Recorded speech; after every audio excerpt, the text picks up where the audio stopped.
chaîne, un monde. RTGA, mieux qu'une chaîne, un monde.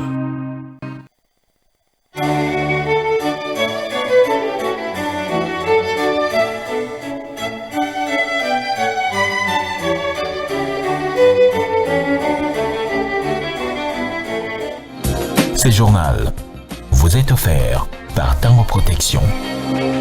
Illico Cash, ma banque mobile.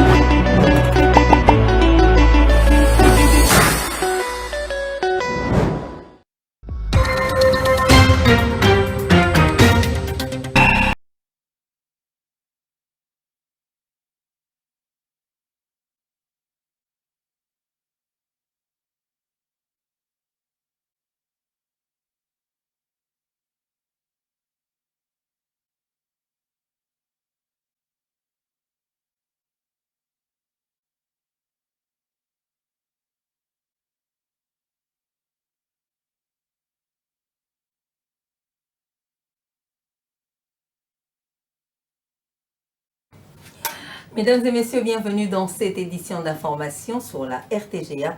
A tout de suite les titres.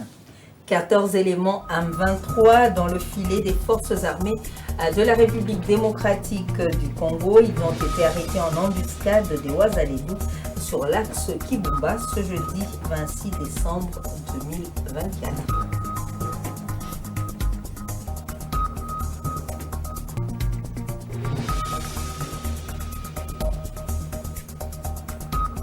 Le président congolais Félix Tshisekedi est arrivé ce 26 décembre à Mbuji-Mayi, chef-lieu du Kasaï oriental. Le chef de l'État congolais devra s'adresser à la population et visiter des infrastructures sur place. La première ministre Judith Suminwa a inspecté l'avancement des travaux d'amélioration des infrastructures. La chef de l'exécutif central a souligné l'importance de l'évaluation des conditions réelles sur le terrain. Je l'ai annoncé en titre, au total, 14 éléments M23 RTF sont tombés dans l'embuscade des Ouazalébou sur l'axe Kibumba à ce jeudi 26 décembre 2024. Ils sont tous remis entre les mains des FARDC aussitôt arrêtés. Ils étaient conduits à Goma où ils devront être présentés à la presse nationale et internationale pour certaines révélations. 290 présumés bandits urbains ont été arrêtés par la police nationale congolaise. L'interpellation de ces inciviques a eu lieu dans la nuit du mardi à mercredi. C'était au cours de la 4e phase de l'opération Ndobo. Entendez Ameçon. Images et commentaires. 290 présumés Kuluna ont été arrêtés dans la nuit du 24 au 25 décembre 2024. Ces interpellations interviennent dans le cadre de l'opération Ndobo, en français Ameçon, initiée par le président de la République sous la direction du vice-premier ministre, ministre en charge de l'Intérieur, maître Jacquemain Chabani Louko. L'objectif est de poursuivre sans désemparer les criminels et autres bandits urbains, communément appelés Kuluna. Ces malfaiteurs sont déférés dans différentes instances judiciaires pour qu'ils répondent de leurs actes. Après le tribunal militaire de garnison de Kinshasa-Gombe, le tribunal de grande instance de Kinshasa-Kalamu et le TGI Gombe-Kanluka, le tribunal militaire de garnison de Kinshasa-Ngalima, statuant en procédure de flagrance, a condamné 92 prévenus sur 94 à 20 ans de servitude pénale pour terrorisme urbain. 10 de ces prévenus ont été condamnés non coupables du vol à main armée et 2 mineurs ont été déférés devant leur juge naturel. Après ces jugements, les condamnés seront transférés dans les prisons de haute sécurité, rassure le commissaire divisionnaire adjoint Blaise Kilimbalimba, le commandant de la police ville de Kinshasa. Hormis ces avancées significatives dans la lutte contre les banditismes urbains, le phénomène Kuluna, la police se préoccupe également de la situation des bouchons. Pour ce faire, elle poursuit sans relâche l'opération d'interpellation des véhicules en mauvais état qui circulent encore sur l'étendue de la capitale congolaise. Après l'étape de Kananga, chef-lieu du Kasaï central, le chef de l'État congolais, Félix Tshisekedi, est arrivé ce jeudi 26 décembre à Mbujimaï, au Kasaï oriental, la deuxième étape de sa tournée à l'espace Kasaï, une foule en liesse. Et les notables de la place, aux côtés de quelques membres du gouvernement, lui ont réservé un accueil chaleureux. Et bien avant de s'envoler pour le Kasaï oriental, le président congolais a pris part à la messe de la Nativité le 25 décembre à la cathédrale Saint-Clément de Kananga en compagnie de son épouse et de plusieurs de ses collaborateurs. À cette occasion, Monseigneur Félicien Tambou lui a adressé un message de vœux. Suivez. Excellence, Monsieur le Président de la République, en vous souhaitant la bienvenue à Kananga, où vous êtes très aimé, comme vous avez pu le constater hier, je vous dis en même temps que nous nous sentons tous vraiment honorés que vous soyez venus prier avec nous en cette pro-cathédrale Saint-Clément. Merci d'être un chef proche de votre peuple. Que le Seigneur vous donne des collaborateurs qui vous aident à faire avancer notre pays vers des lendemains meilleurs, qu'ils soutiennent tous vos efforts et les couronnent de succès, surtout vos efforts en vue de ramener la paix et de restaurer la souveraineté de l'État à l'Est et sur tout le territoire national. Que Dieu entende nos prières et nous exauce par sa grâce. Nous voulons ici vous exprimer notre reconnaissance sincère pour les réalisations qui, sous votre impulsion, soulagent la misère de la population kassaïenne. C'est notamment la construction de la route nationale numéro 1 qui avance et dont nous espérons qu'elle ne tardera plus à traverser tout l'espace kassaïen. C'est l'établissement des bases logistiques importantes pour la construction de la route nationale numéro 2. Les centres communautaires, les écoles, les universités et autres bâtiments publics récemment construits ou réfectionnés ça et là. Après sa participation à la messe, le chef de l'État Félix Tshisekedi a accompagné le ministre des Infrastructures et Travaux publics Alexis Guizarro a inspecté les travaux de construction de la route Kalamba-Mbouji, dite route de l'espoir. Le chef de l'État a ainsi vu le premier tronçon asphalté, a reçu des amples explications à des entrepreneurs chinois qui ont repris le chantier depuis le mois de septembre dernier. D'après le ministre des ITPR, les 230 km de la route seront rendus opérationnels en juin 2025 en attendant les grands travaux d'assainissement et la pose du bitume, des travaux qui vont durer 2 ans. Suivez ce reportage.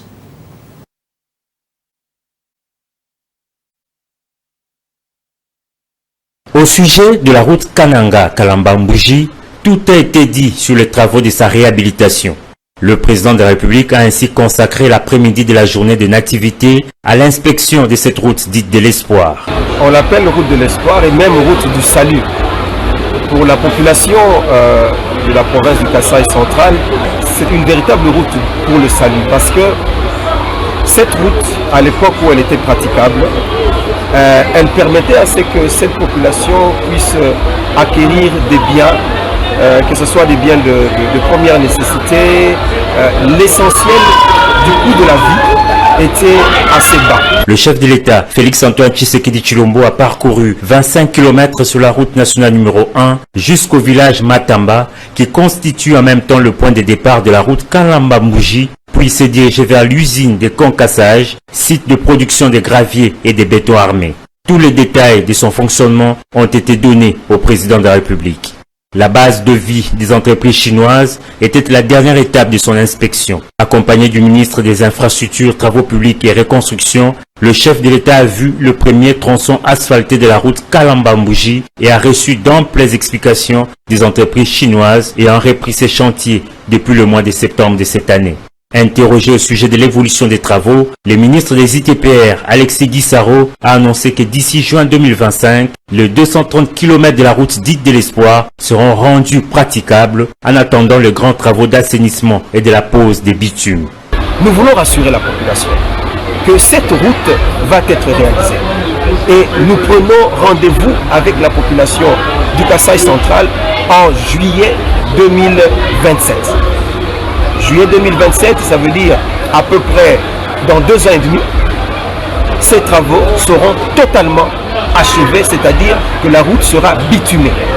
Mais avant ça, nous avons estimé, compte tenu de la demande pressante, du besoin de la population, nous avons convenu avec l'entreprise que d'ici 6 mois, c'est-à-dire au mois de juin 2025, que cette route soit rendue praticable.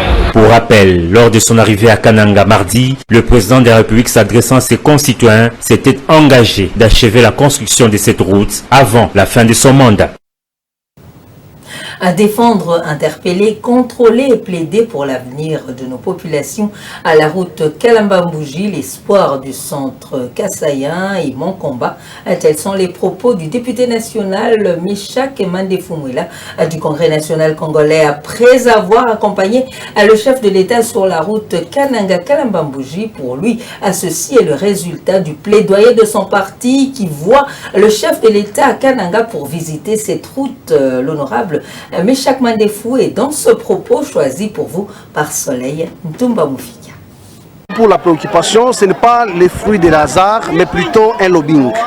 Rappelez-vous, le 12 juin 2024, à l'Assemblée nationale, nous avons plaidé, nous comme élus de la circonscription électorale de Kazumba, voir la reprise des activités de la route Kananga-Kalamba-Mbouji, qui est une route de l'espoir pour l'espace centre kassaïen. Le président lui-même, ayant appris de ces sources qu'il faudrait arriver sur place, il a décidé de venir voir avec ses propres yeux. Nous, comme élus, représentants de cette population qui voit derrière moi, nous avons l'obligation de suivre. Parce que même si le président parlait aujourd'hui, le reste, nous devons rester vigilants. Notre souci, que les travaux se terminent, que la population circule librement. Voilà la présence aujourd'hui.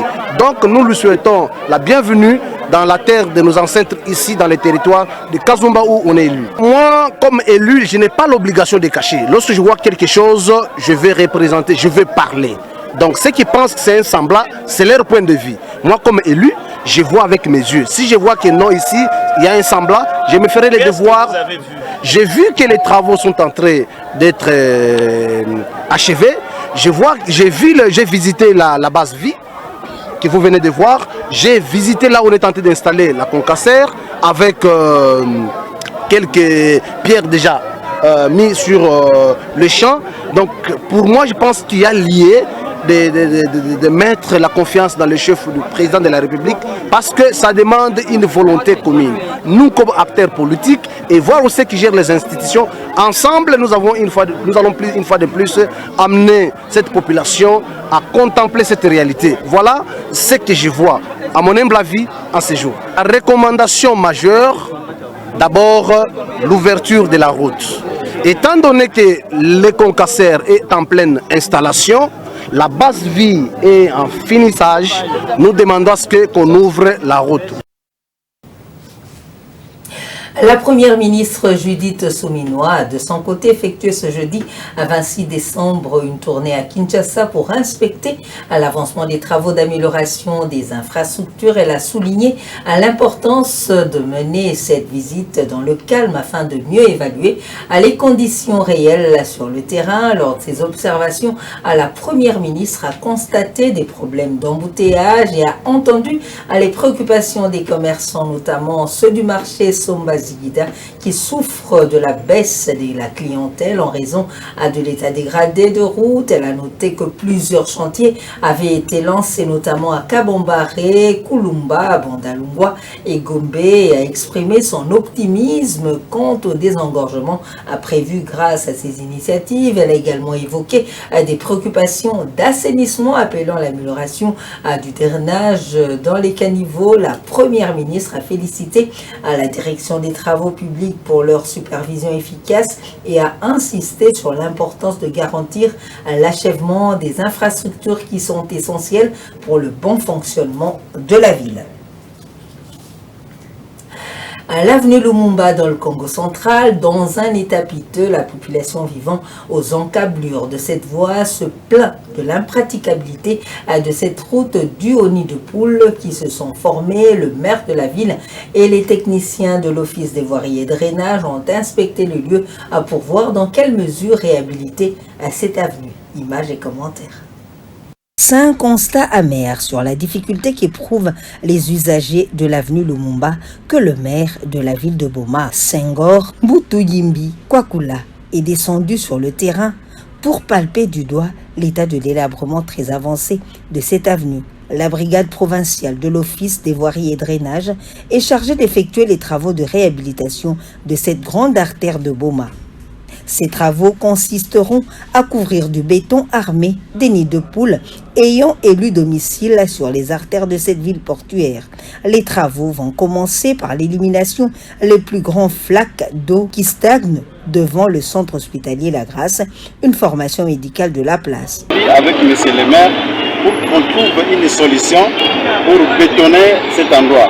Et alors, vous constaterez avec moi que pratiquement, nous avons les meilleurs de plus de 100 mètres déjà abîmés. Mais nous voulons d'abord résoudre la primauté, en fait, le trou qui dérange. Et puis, nous allons y revenir avec M. le maire pour trouver les solutions petit à petit. Le chef de brigade de l'OVD a en outre exhorté les usagers de ce tronçon routier au respect des consignes et à la protection des infrastructures déjà acquises. Ces travaux sont une continuité de plusieurs autres initiés par la mairie de Boma pour rendre plus fluide la circulation dans cette deuxième ville de la province du Congo central. Et lors de la plénière tenue à l'Assemblée provinciale de Kinshasa, le gouverneur de la ville, Daniel Bumba-Lubaki, a présenté le projet d'édit budgétaire pour l'exercice 2025. À l'issue des débats, le document a été déclaré recevable par une grande majorité des députés. 47 des 48 élus présents ont voté en faveur, tandis qu'un seul s'est abstenu. L'augmentation de 46,21% d'accroissement selon Daniel Labumba. Les crédits budgétaires sont repartis en fonction des priorités stratégiques inscrites dans le programme d'action provincial baptisé Kinshasa et Zobunga. Reportage Megui Kabembo. Lors de la plénière tenue à l'Assemblée provinciale de Kinshasa, le gouverneur de la ville, Daniel Bumba-Lubaki, a présenté les projets d'édit budgétaire pour l'exercice 2025. À l'issue des débats, le document a été déclaré recevable par une grande majorité des députés. 47 des 48 élus présents ont voté en faveur, tandis qu'un seul s'est abstenu. Le budget provincial 2025 est chiffré à plus d'1 milliard de dollars américains contre 783 millions de dollars pour l'exercice précédent. Selon Daniel Bumba, le crédit budgétaire sont répartis en fonction des priorités stratégiques inscrites dans le programme d'action provincial baptisé Kin et Zobunga.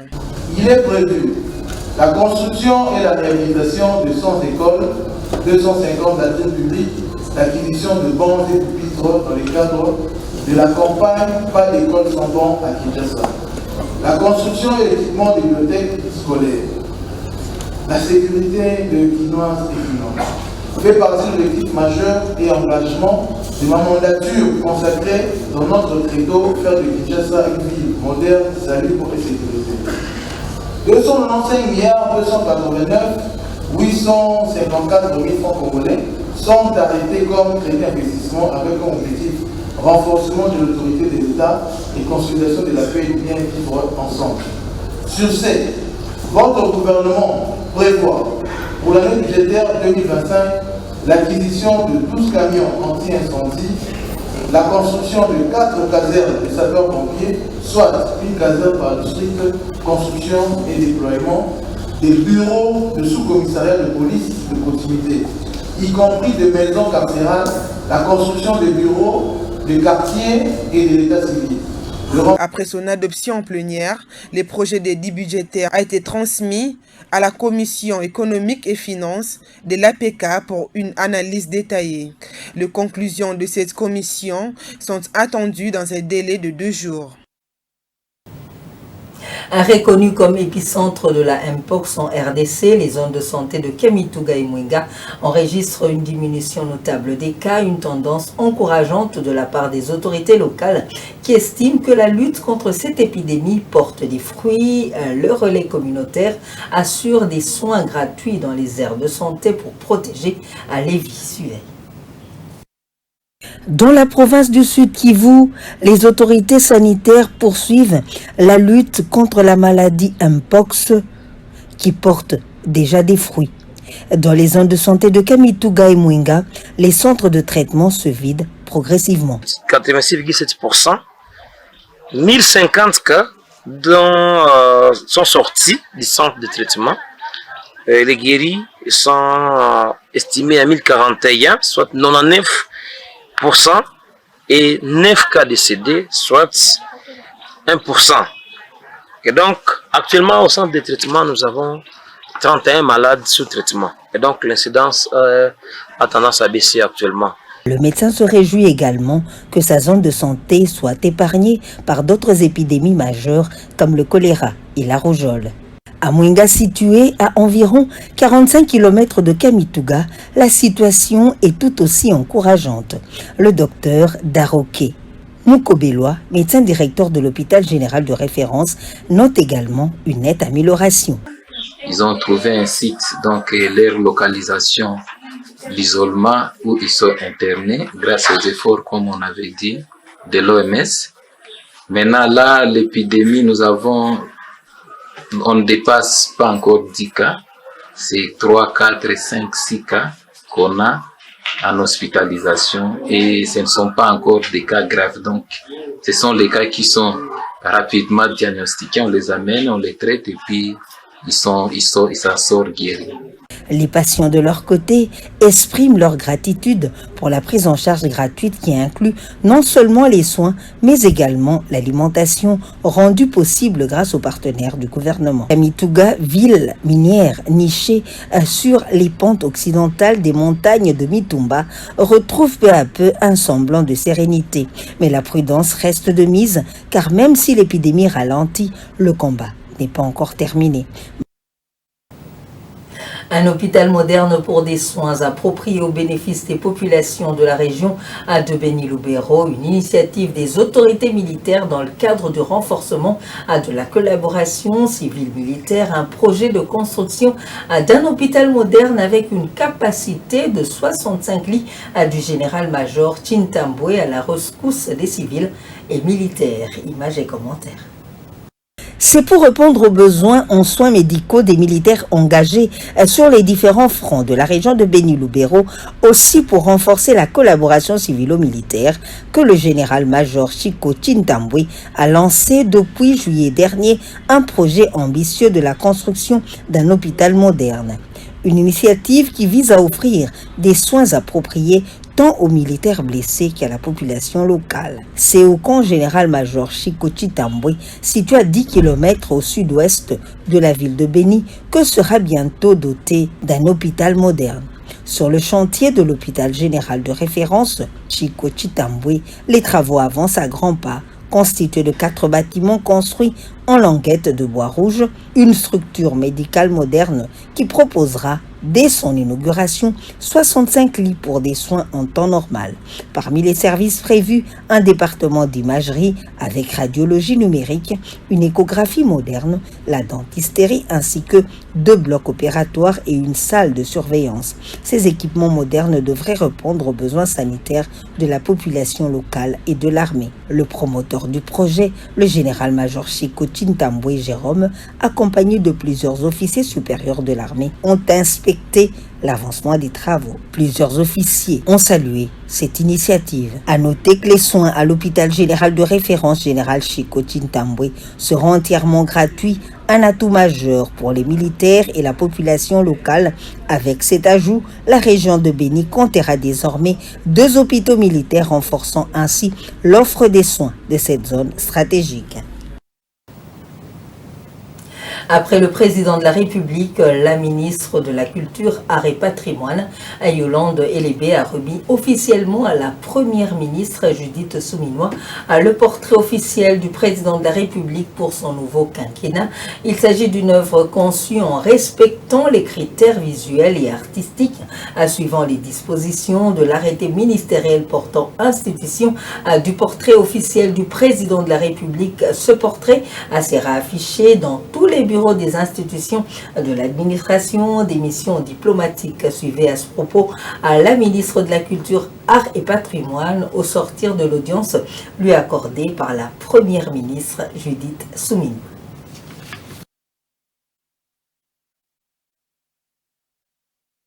L'objet de ma venue à la primature était celle de déposer le portrait officiel du président de la République, chef de l'État, et aussi, et bien évidemment, de présenter mes vœux de Noël et de Nouvel An à mon autorité. Elle est la chef du gouvernement, il est normal que ce soit la première après le chef de l'État à recevoir le portrait, et je lui ai d'ailleurs demandé si elle pourrait en faire cadeau à tout le gouvernement, ce qu'elle a accepté. Une joyeuse fête de Noël, mais également une belle année 2025 avec tous mes vœux les meilleurs de succès. Je voulais aussi et surtout la remercier pour son leadership qui nous guide et qui, moi, m'aide beaucoup dans mon travail. Et voici les grands titres qui ont marqué cette édition d'information. 14 éléments M23 dans le filet des forces armées de la République démocratique du Congo. Ils ont été arrêtés en embuscade des Ouazalendou sur l'axe Kibumba ce jeudi 26 décembre 2024.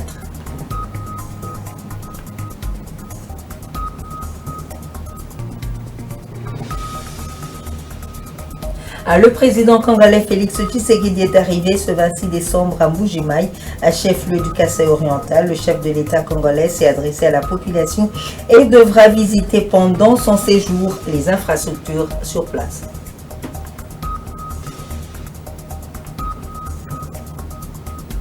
Dans la capitale congolaise, la première ministre Judith Souminois a inspecté l'avancement des travaux d'amélioration des infrastructures. La chef de l'exécutif central a souligné l'importance de l'évaluation des conditions réelles sur le terrain. Nouvelles et meilleures, et merci de nous avoir suivis et bonne suite de programme sur la RTGA. Au revoir.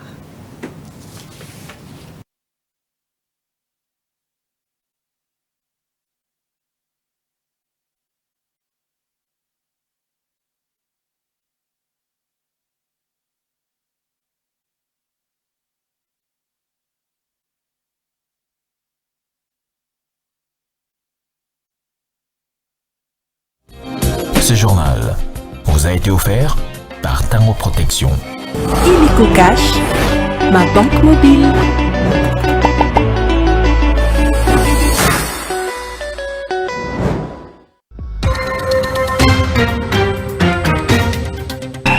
Qu'une chaîne, un monde. RTGA, mieux qu'une chaîne, un monde. RTGA, mieux qu'une chaîne,